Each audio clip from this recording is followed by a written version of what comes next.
ನಮಸ್ತೆ ಕನ್ನಡಿಗರೇ, ನಾನು ನಿಮ್ಮ ಮೈಸೂರು ಲೋಕೇಶ್. ನೋಡಿ, ಮೈಸೂರು ಎಕ್ಸಿಬಿಷನ್ ಇದೆ. ಅಲ್ಲಿ ಬ್ಯಾಕ್ ಸೈಡು ಕುಶಲತೋಪು ನಡೀತು, ಅದನ್ನು ವಿಡಿಯೋ ಹಾಕಿದ್ದೀನಿ. ತದನಂತರ ಪ್ಯಾಲೇಸ್ಗೆ ಹೊರಡ್ತಾ ಇದ್ದಾವೆ ಆನೆಗಳೆಲ್ಲ, ಅದನ್ನು ವಿಡಿಯೋ ಮಾಡಿ ಹಾಕ್ತಾಯಿದ್ದೀನಿ. ಹಾಗೆ ನೋಡಿ.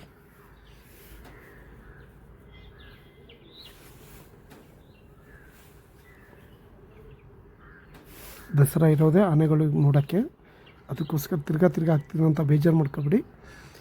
ಇದು ಒಂದು ಬೇರೆ ವಿಡಿಯೋ, ಹಾಗೆ ನೋಡಿ.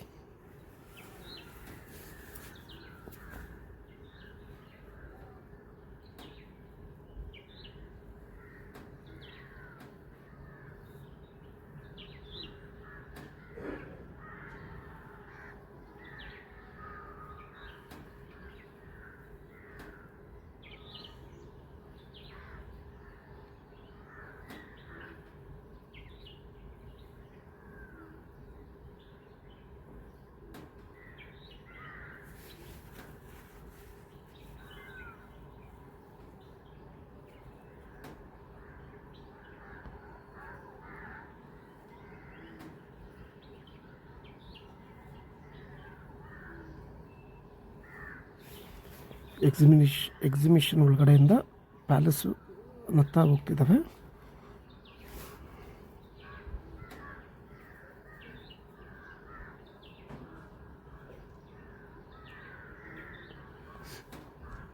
ಒಂದು ಸಲ ಹೇಳಿದೆ ನೋಡಿ, ಜೀಪಿಂದೆ ಒಂದು ಕಬ್ಬಿಣದ ರಾಡಿದೆ, ಅದನ್ನು ಲೋಹಾಕರ್ಷಕ ಅಂತಾರೆ.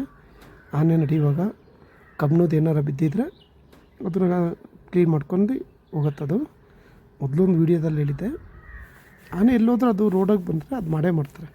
ಯಾಕಂದರೆ ಸಣ್ಣ ಪ್ರಾಬ್ಲಮ್ ಆದರೂ ಮುಂದೆ ಕಷ್ಟ ಆಗುತ್ತೆ ಅಂತ.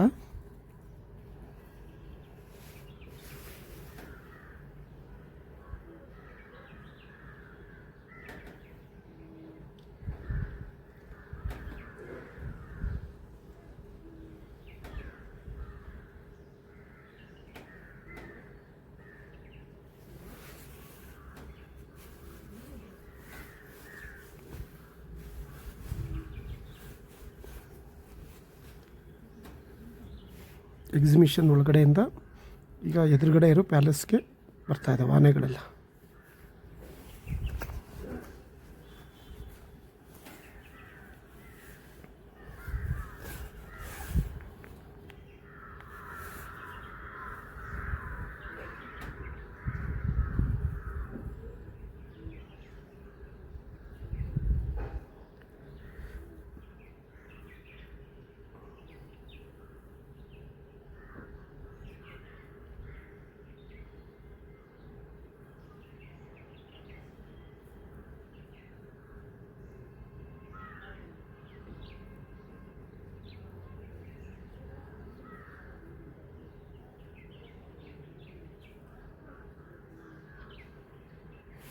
ಮೈಸೂರಿಗೆ ಬರೋದು, ಅರಮನೆಯಲ್ಲಿ ಉಳಿಯೋದು ಅಂದರೆ ಆನೆಗಳಿಗೆ ಒಂದು ಹಬ್ಬ ಇದ್ದಂಗಿದು. ಯಾಕಂದ್ರೆ ಇಲ್ಲಿ ಅವ್ರಿಗೆ ಇಷ್ಟಪಟ್ಟಿದ್ದೆಲ್ಲ ಪ್ರತಿಯೊಂದು ಐಟಮು ತಿನ್ನೋಕ್ಕೆ ಕೊಡ್ತಾರೆ. ಒಟ್ಟಿಗೆ ರಾಜನ ಥರ ನೋಡ್ಕೊಳ್ತಾರೆ ಆನೆಗಳನ್ನ. ರಾಜನ ಥರ ಗಮನ ಇಟ್ಟು, ಪ್ರತಿಯೊಂದಕ್ಕೂ ಗಮನ ಇಟ್ಟು ಚೆನ್ನಾಗಿ ನೋಡ್ಕೊಳ್ತಾರೆ.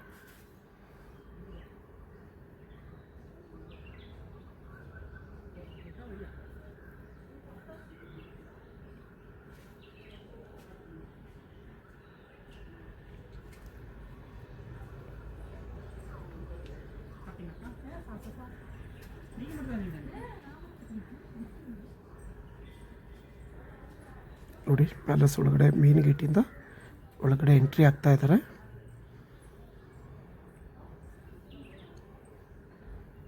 ಓಕೆ ಕನ್ನಡಿಗರೇ, ಈ ಸಲ ದಸರದ್ದು ನನ್ನ ಕೈಲಿ ಎಷ್ಟಾಗತ್ತಷ್ಟು ವಿಡಿಯೋ ಮಾಡಿ ಆನೆಗಳದ್ದೇ